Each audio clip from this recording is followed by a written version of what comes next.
Lagi na lang ako malas. Di talaga ako natatanggap sa trabaho. Wait lang. Sumusunod ba talaga? May sumusunod yata sa akin. Wait lang, pre. Parang sumusunod na. Takot na tayo. Tingnan natin siya.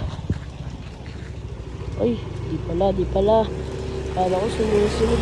Lalakad lang pala. Ay, lahan na ulit tayo.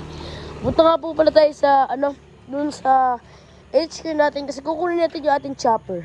So, meron ako dito ngayong hawak ng $100,000. So, baka manakaw ako. Oy, madala ka ba?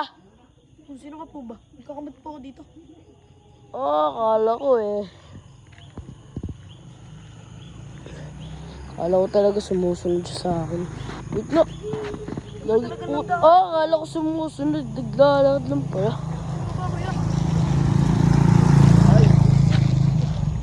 Parang sumusunod talaga siya. Sumusunod. Ay! Titi mo malaki.